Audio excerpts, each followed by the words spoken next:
At 11:23 a.m. on August 13, 1945, the sky over Korea turned into a graveyard. First Lieutenant Oscar Perdomo banked his P-47 Thunderbolt hard into a left-hand turn. Below him, 5 Japanese fighters broke formation, unaware they were being hunted. The son of a Mexican revolutionary was about to start his own war in the clouds. Oscar was 26 years old, with 9 combat missions already etched into his logbook.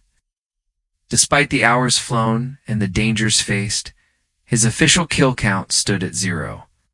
His father had ridden with Pancho Villa, carrying a legend that Oscar felt he had to match. In the next 4 minutes, he would move from an unknown pilot to a military immortal. The air was thick with the roar of engines and the smell of high-octane gasoline. Over 50 Japanese aircraft rose like a swarm of angry hornets to defend the peninsula. Waiting for them were 38 American Thunderbolts, miles away from any safe harbor. They were 750 miles from home, fighting a war that was technically 48 hours from ending. Neither side knew that the atomic shadows had already been cast on Hiroshima and Nagasaki. While Emperor Hirohito debated surrender in a quiet room, the sky was screaming. American pilots were still hunting for glory, and Japanese pilots were still dying for honor. Oscar Perdomo dove toward the enemy, his 8 machine guns loaded and thirsty. On the nose of his aircraft, the name Lil Meanie's Meat Chopper was painted in bold. The artwork depicted a baby in a diaper, chomping a cigar, and wearing a tilted derby hat. It was a tribute to his infant son, Kenneth, who was waiting in a crib back in Los Angeles. Every time Oscar pulled the trigger, he was fighting to ensure he'd see that boy again.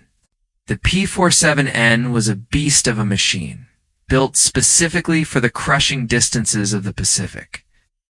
Republic Aviation had given it wet wings to carry extra fuel for the long journey over the ocean. Fully loaded, it carried over 1,200 gallons of fuel to escort bombers to the Japanese heartland. It was a 7-ton sledgehammer of steel, designed to destroy anything that crossed its path. Behind the engine sat 2,800 horsepower of Pratt & Whitney radial muscle. It could push the heavy fighter past 460 miles per hour in a screaming vertical dive. With 3,000 rounds of ammunition, it was a flying armory capable of leveling buildings. But all that power meant nothing if the pilot couldn't find a target in the haze. For 6 long weeks, the 57th Fighter Group had flown empty missions from Ie Shima. They had strafed deserted airfields and bombed targets that never returned fire. The pilots joked that the Japanese had simply run out of planes and hidden in the hills. August 13th was the day the jokes stopped and the real nightmare began. Mission 57-35 launched 53 Thunderbolts into the pale light of the dawn. 15 planes turned back early, plagued by mechanical ghosts and navigation errors. The remaining 38 droned across the East China Sea toward the Korean coastline. Radar operators suddenly screamed into the radio. Contacts. Lots of contacts. The Japanese 22nd and 85th Sentei had thrown everything they had into the air. Nakajima Katie, for Franks and Key 43 Oscars, filled the horizon in a deadly mosaic. Even a pair of fabric-covered willow trainers had somehow wandered into the kill zone. Oscar locked his eyes on the trailing 3 fighters and prepared to strike. Standard tactics dictated hitting the rear of the formation to maintain the element of surprise. The leaders wouldn't know their wingmen were burning until the sky turned orange.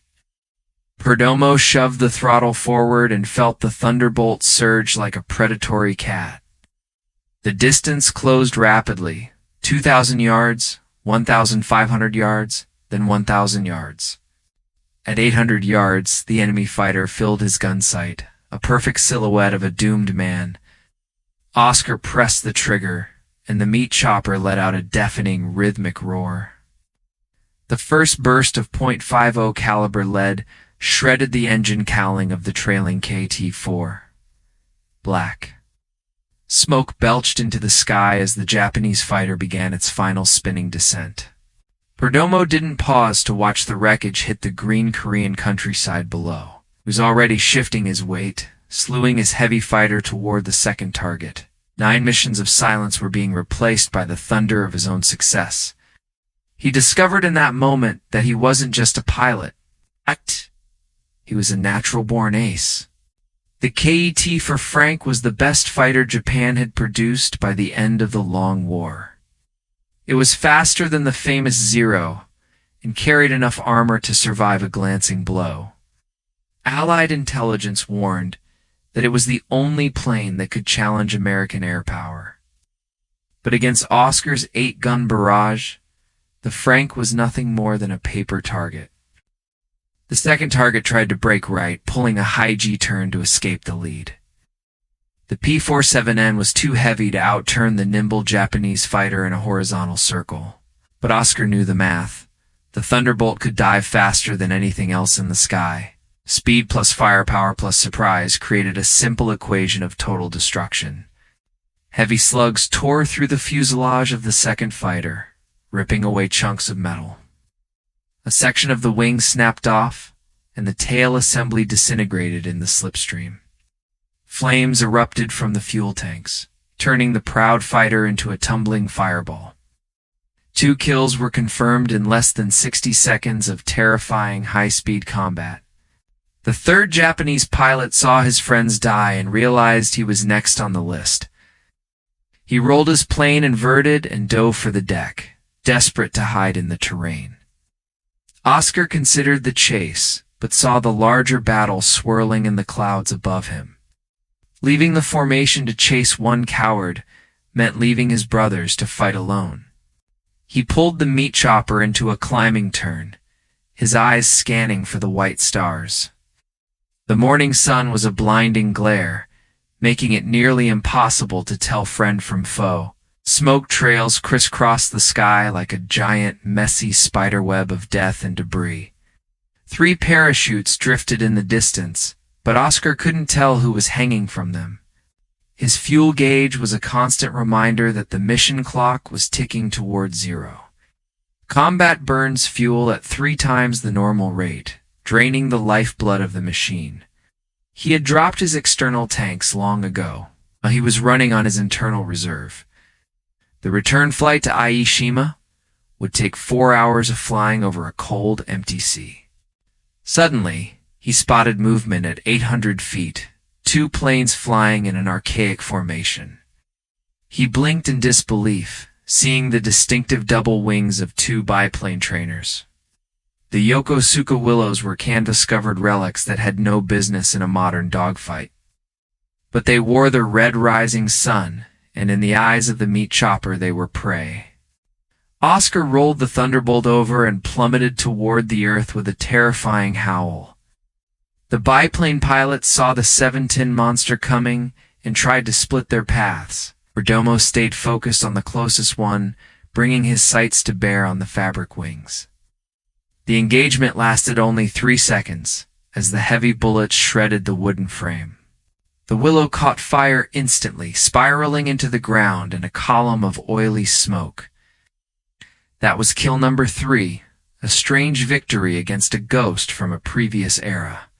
He searched for the second trainer, but the pilot had vanished into a nearby cloud bank. Oscar pulled up, trading his speed for altitude as he checked his remaining ammunition.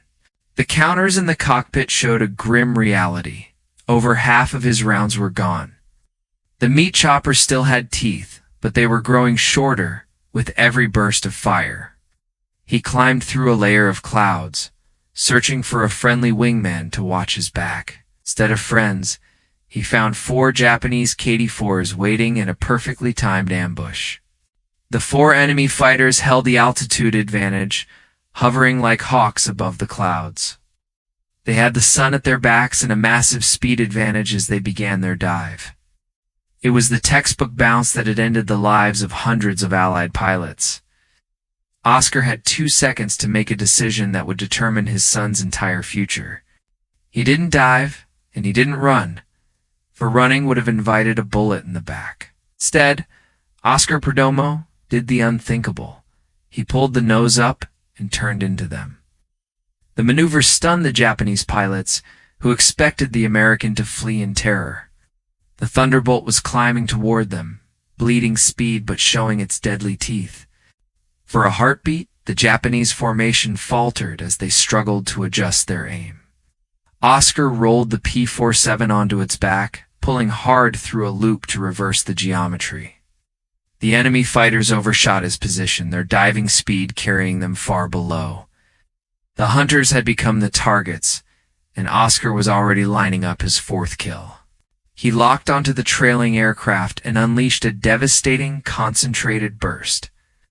The Japanese pilot never saw the tracers that tore through his engine and his cockpit. The plane exploded in a brilliant ball of orange flame, lighting up the morning haze. For kills, Oscar Perdomo was now an ace in a single 5-minute engagement. The remaining 3 enemy fighters scattered like leaves in a violent autumn wind.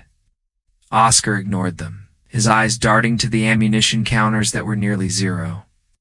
He had perhaps 30 seconds of firing time left before his guns became dead weight. He needed to find his squadron and begin the long, dangerous journey across the water. The sky over Korea was a chaotic mess of burning planes and screaming radio calls. Smoke columns rose from a dozen crash sites, marking the spots where young men died. Oscar spotted 2 Thunderbolts at 3,000 feet, their paddle blade props glinting in the light.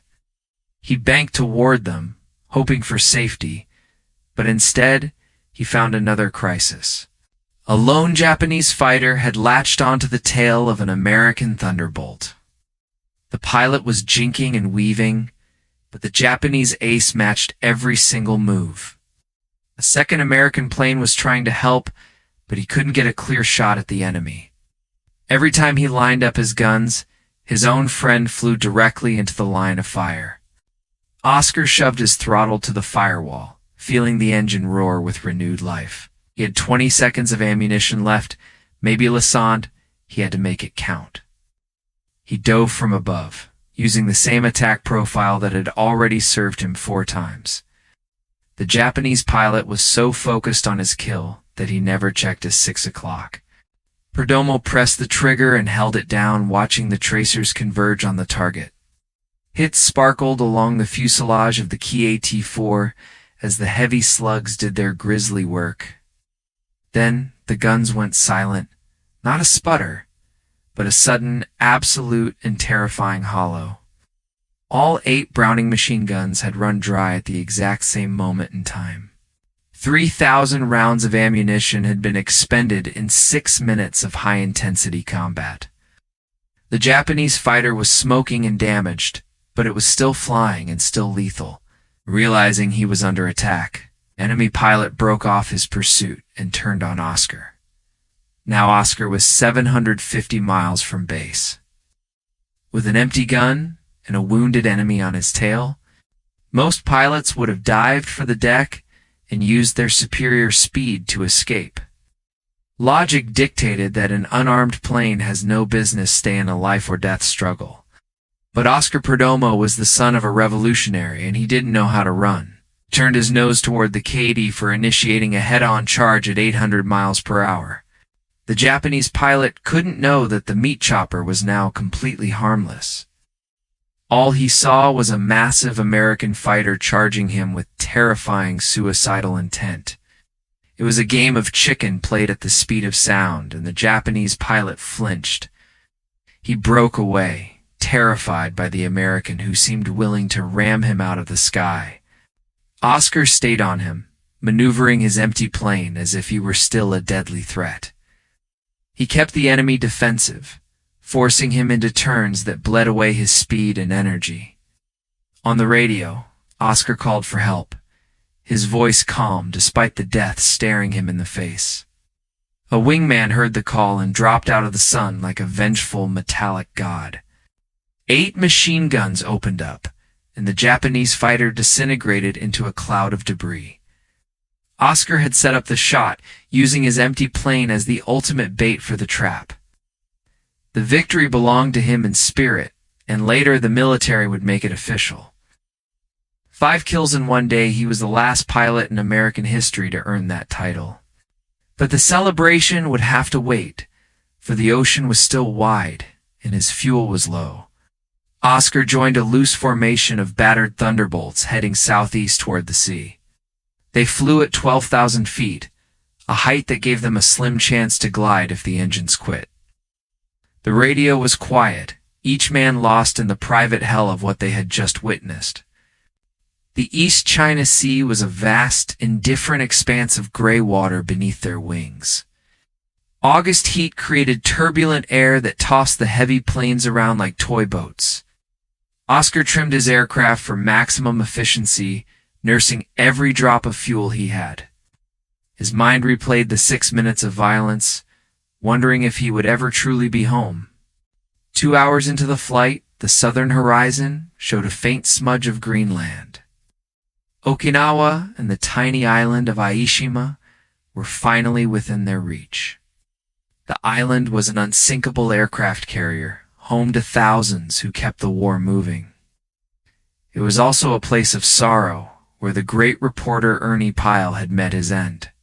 Oscar's fuel gauges were bouncing on the empty pegs as he entered the landing pattern. He dropped his gear and flaps, feeling the heavy plane drag through the salty air. Touched down on the coral runway 8 hours and 18 minutes after he had first taken off. The meat chopper had done its job, and the engine coughed and died as he reached the ramp. His crew chief ran to the plane, eyes widening as he saw the black carbon on the gun ports.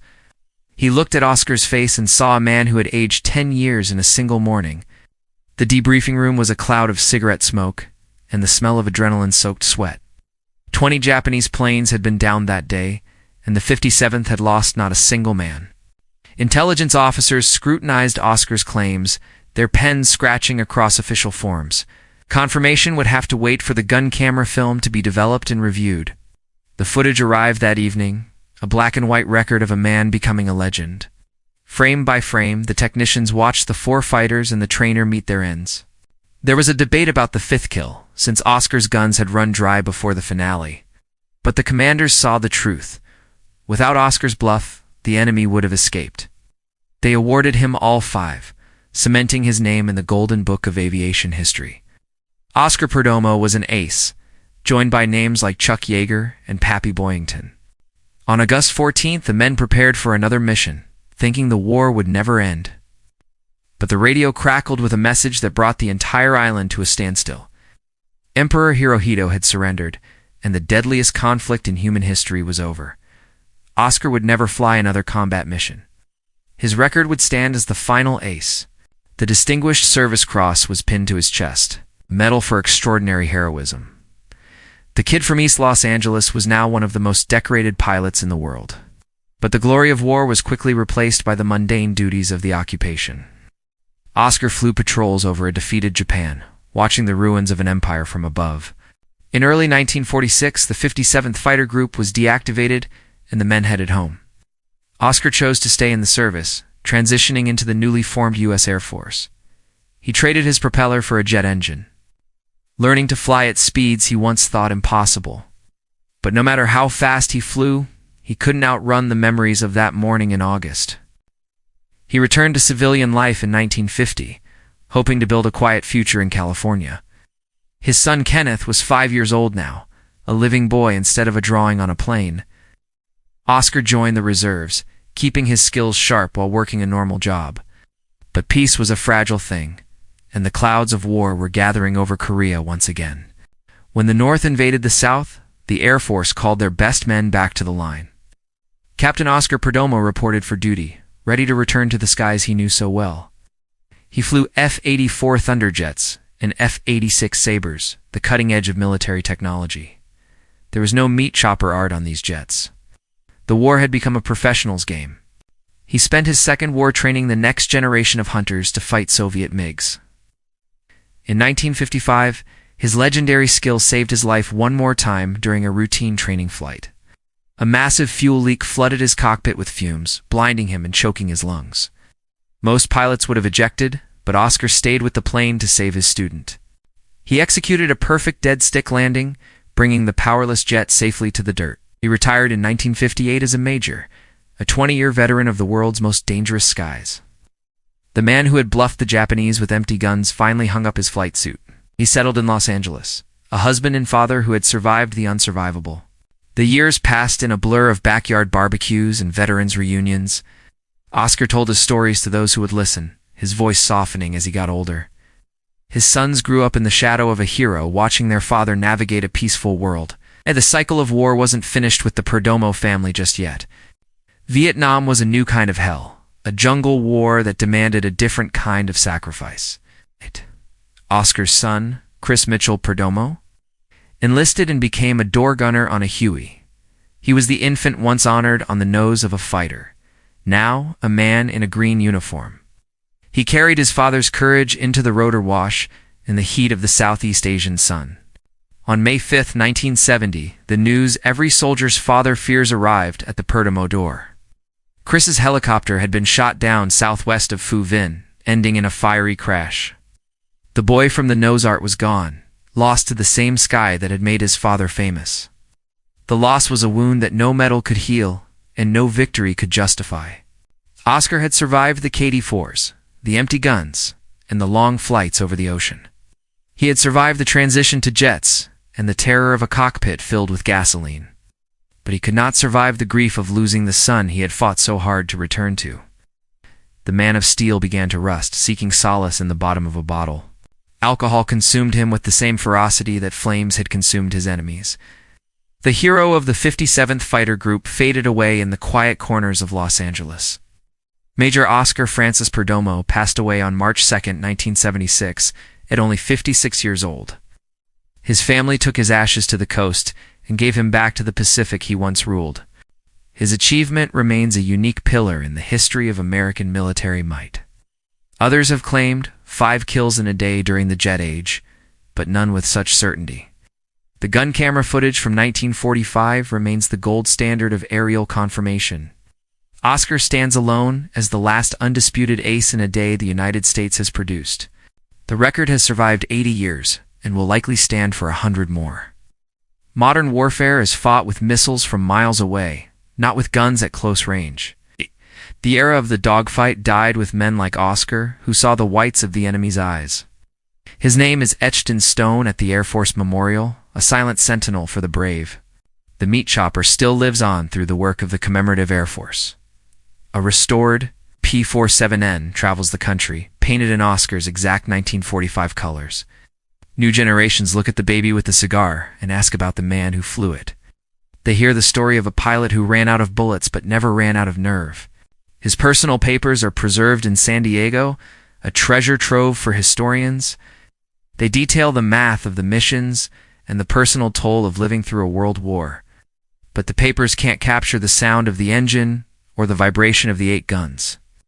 Only the story passed down through the years keeps the spirit of Oscar Perdomo alive. August 13, 1945, remains one of the most lopsided victories in aviation history. 22-0 score that seems more like a work of fiction than a military report. It was the final gasp of the Japanese Air Force before the sun set on their empire. And at the center of that storm was a kid from East LA with everything to prove. Oscar's father had ridden with Villa, teaching his son that courage is a choice. Oscar took that choice into the stratosphere, proving it over and over again. He was a man of two worlds, a bridge between the old revolution and the new age. His life was a testament to the fact that heroes aren't born. They are forged in fire. We remember him not just for the kills, but for the moment his guns went dry. A man is defined by what he does when he has no weapons left to defend himself. Oscar didn't quit. He leaned in, using his presence as a weapon of psychological war. That is the true definition of extraordinary heroism, captured on film for all to see. If this story touched your heart, please take a second to hit the like button now. It helps us tell the algorithms that these forgotten heroes deserve to be remembered. Subscribe to the channel so you never miss a journey into the dusty archives of history.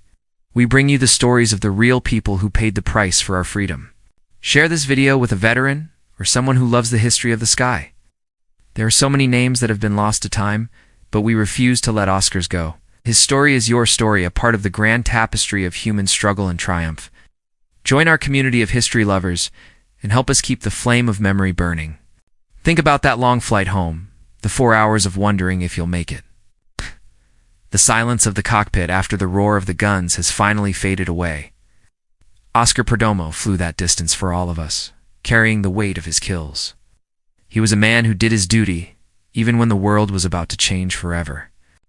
We honor the son he lost and the sacrifice that family made for their country. The Perdomo name is written in blood across the history of the 20th century. From the Mexican hills to the Korean skies to the jungles of South Vietnam, they were a family of warriors who understood the cost of a life in service. Drop a comment below and let us know where you are watching from today. Our viewers come from all over the globe, united by a love for these epic tales. Are you from Los Angeles, where Oscar's journey began so many decades ago? Or are you watching from a place where the war once raged in the distant past? Have you ever heard of the 57th Fighter Group? Or the legend of the meat chopper? Tell us if you have a family member who served in the Pacific or in the Air Force. We read every comment and love hearing the personal histories of our community. You are the reason we do this work, rescuing these stories from the shadows of time. The P-47 Thunderbolt was a rugged machine, but it was the pilot who gave it a soul. Oscar Perdomo was that soul, a man who pushed a machine to its absolute limit.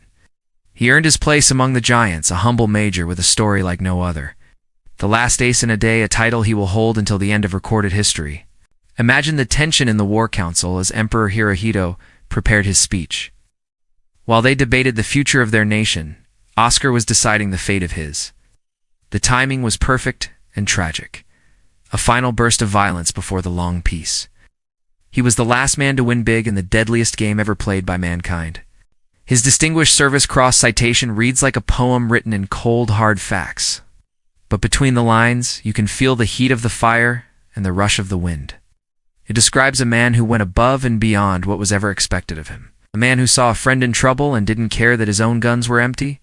We look back at August 13th and see a turning point in the history of the air. The transition from the piston engine to the jet was happening right before their eyes. Oscar lived through that change, a pilot who could master any piece of flying steel. He was a professional to the very end, a major who led by a quiet, fierce example. His ashes in the Pacific are a poetic end for a man who spent so much time above it. The ocean is a vast mirror, reflecting the sky where Oscar Perdomo found his glory. He is part of the wind now, a ghost in the clouds that pilots still watch for. The meat chopper may be on the ground, but its pilot is forever in flight. The archives in San Diego tell us the what, but we have to provide the why. Oscar fought for Kenneth, for his father's legacy, and for the man flying next to him. He fought because that's what the son of a revolutionary does when the time comes. He didn't ask for the glory, he just asked for enough fuel to make it back to the island. Let this story be a reminder that heroes often come from the most humble places. A milk crate company worker from East LA became the last ace of the Great War. It doesn't matter where you start, it only matters what you do when the guns go dry. Oscar Perdomo showed us that the heart is the most powerful engine of all. As the sun sets on our story, we thank you for sticking with us to the very end. These long-form histories are a labor of love for everyone on our production team. We believe that every pilot and every soldier deserves to have their name spoken. Oscar Francis Perdomo name that will never be forgotten as long as we are here. Look up at the sky next time you hear the distant hum of a passing airplane. Think of the meat chopper and the 4 minutes that changed the world in 1945. Think of the baby with a cigar and the man who flew for him with everything he had. History is all around us, waiting to be rediscovered and told to a new generation. We are signing off for now, but the archives are full of more stories just like this. Check out our other videos for more tales of heroism, sacrifice, and aerial wonder. Until next time, keep your eyes on the horizon and your heart in the clouds. The sky is a big place, and there are many more legends waiting to be found. Thank you for watching the story of Major Oscar Perdomo, the last ace in a day. His record remains, his legacy endures, and his spirit flies on in the American sky. Good night, and thank you for making sure these memories never truly fade away. Oscar Perdomo, 1923 to 1976, a true American hero who earned his place in history.